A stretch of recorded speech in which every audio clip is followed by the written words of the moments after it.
Vamos lá, então dando sequência aqui à nossa construção de conhecimento sobre o impacto de marca em vendas, e a gente desmembrando cada aula desse bloco de vendas, trazendo um objetivo de vendas, um objetivo comercial, para a gente condensar e conectar os conhecimentos que a gente construiu até aqui relacionados a cérebro, branding, go-to-market, aos processos de venda, orientado de fato a times comerciais e aos times de venda, né? Então agora a gente vai falar sobre a diminuição na desistência em jornada de compra.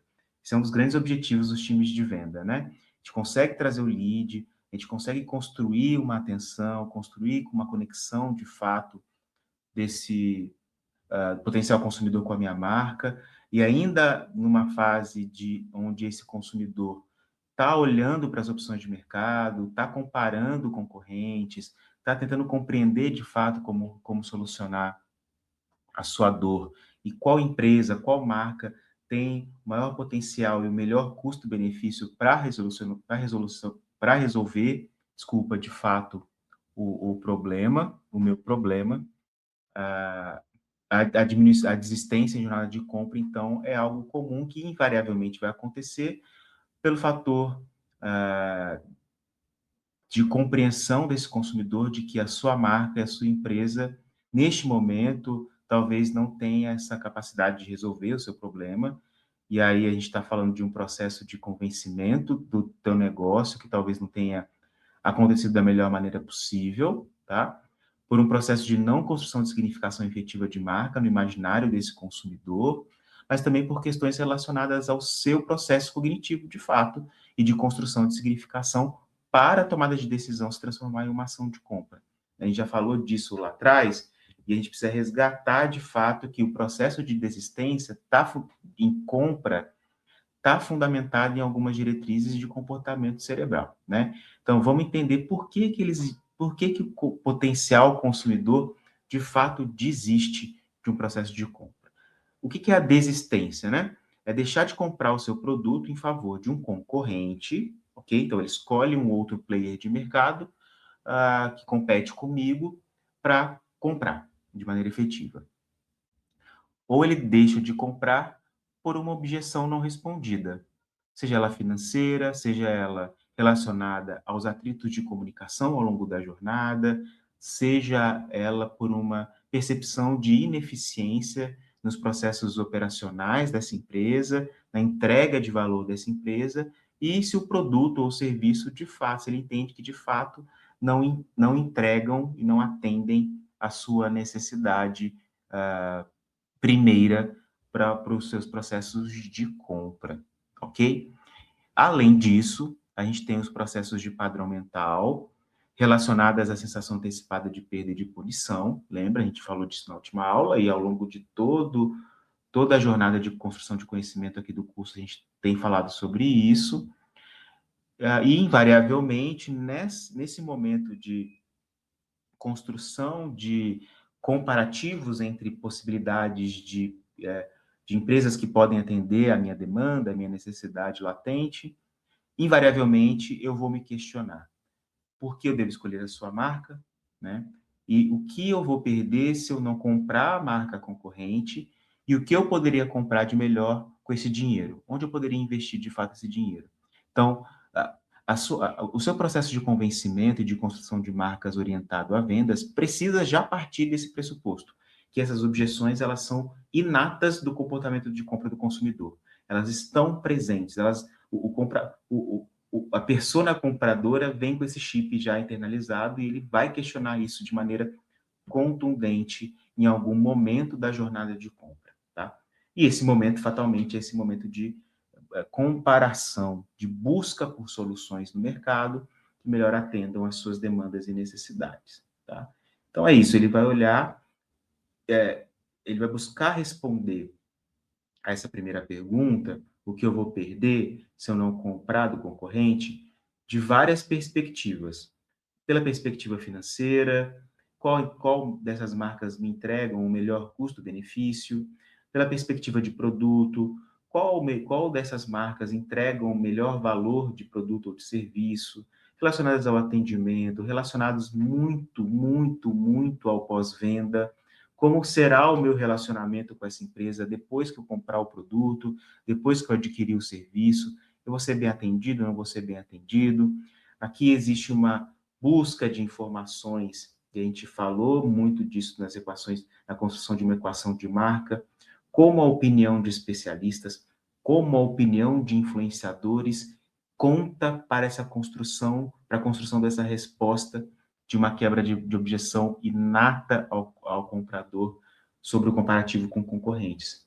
Né? Ele vai querer saber no mercado se de fato a sua marca e a marca concorrente tem prova social, tem credibilidade com aqueles que já consumiram o produto e com aquelas pessoas que são especialistas de mercado que acabam determinando muitas vezes a maneira de se consumir naquele mercado, tá? Então, são elementos que a gente precisa ter esse processo de controle de construção ao longo da construção de marca. E quando eu chego nesse momento da minha jornada de compra com o consumidor, eu já preciso ter isso muito bem construído.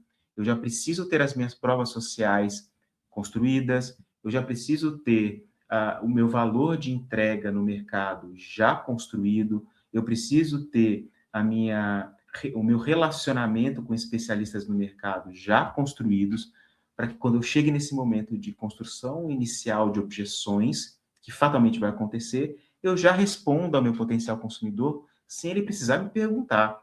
Ele vai atrás desse processo, né? Então, é importante a gente ter isso muito, muito preciso, e isso ajuda invariavelmente nos processos de venda e de quebra de objeções iniciais, tá?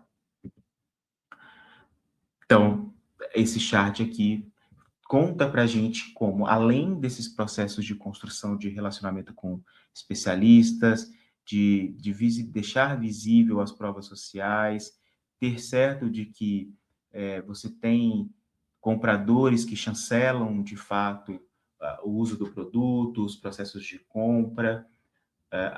Para além de tudo isso, a gente precisa ter uma consciência da importância dos processos de construção de conteúdo neste momento de quebra de objeção, neste momento onde a sua marca de fato vai ser questionada sobre a sua eficiência. Quando eu tenho estratégias de construção de conteúdo muito bem desenvolvidas e muito bem aplicadas em ações de comunicação, ações de marketing, traduzidas nas três posturas de marca que a gente viu no bloco Go to Market, lembra? Advisor, Creator e Educador. Quando eu tenho isso muito bem construído, eu já tenho uma porcentagem de respostas para objeções já feitas, antes mesmo que a objeção de fato aconteça. Então, o que é importante para a gente entender aqui? Uma quebra de objeção ela é construída, né? Ela não pode, o vendedor não pode ser pego de surpresa com um processo, com uma objeção que ele não saiba responder. Isso é um óbvio no processo comercial, mas eu quero trazer esse racional mais amplificado, né? A empresa como um todo não pode ser pega de surpresa em um processo de objeção, porque ela precisa ter muito claro e consciente que essas respostas são construídas ao longo da minha esteira de construção de conteúdo em todos os processos de comunicação dessa marca e precisam estar conectados com a estratégia de construção de marca. Eu gero conteúdo, eu diferencio meu conteúdo, eu respondo às informações de mercado conectados com a minha persona, com a minha identidade, com o meu diferencial atrelado ao posicionamento e com as narrativas que eu construo para contar a minha história, a maneira como eu resolvo o seu problema de maneira empática, tá? Então, isso precisa estar muito claro nessa construção. Quando a objeção chega no processo de vendas, o papel do vendedor que trabalha numa empresa que olha para a marca de maneira ecossistêmica, para todos os pontos de contato, o vendedor só vai chancelar, só vai trazer uma certeza sobre todas as respostas que já estão presentes no conteúdo de comunicação dessa marca e que a marca já realizou ao longo de toda a sua esteira de comunicação, ao longo de todas as fases da jornada, antes da jornada e depois da jornada. Tá? Por isso que as posturas de advisor são importantes, as posturas de creator são importantes, e as posturas de educadores são importantes para as marcas que estão no mercado. Porque essas posturas trazem mais humanização para os processos de construção de conteúdo e de conversação, né? Conversação, a postura de conversação nesses processos de construção de conteúdo para a marca ajudam a já responderem objeções, quebras de objeções, antes mesmo de essa objeção vir à tona na conversação com o vendedor, ok?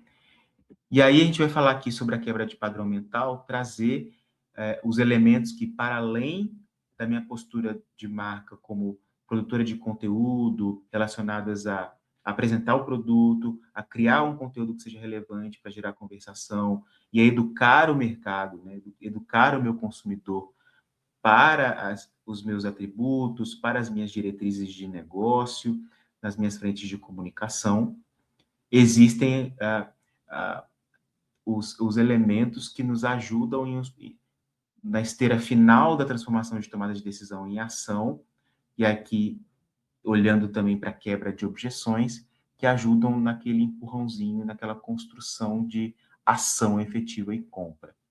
Muito atreladas às heurísticas, aos nudges e às técnicas de persuasão, né? Que a gente está falando. E a gente constrói essas ferramentas olhando para os ativos de marca, para a estratégia de conteúdo, para as maneiras como a marca se posiciona no go-to-market e para os gatilhos mentais para a mudança de padrão.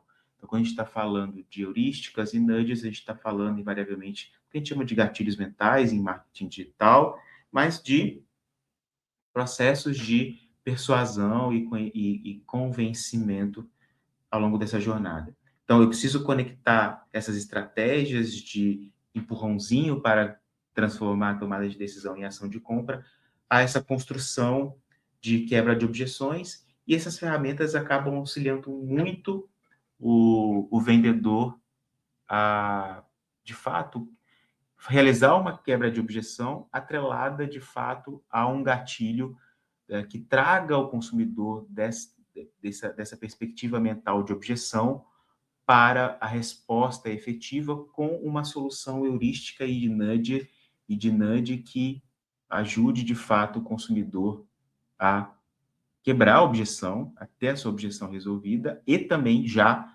neste momento de quebra de objeção, que é um momento de solução de objeção, que é um momento de convencimento e de construção de significação muito muito importante para a marca, conectar essas diretrizes já de incentivo à compra na ponta, né?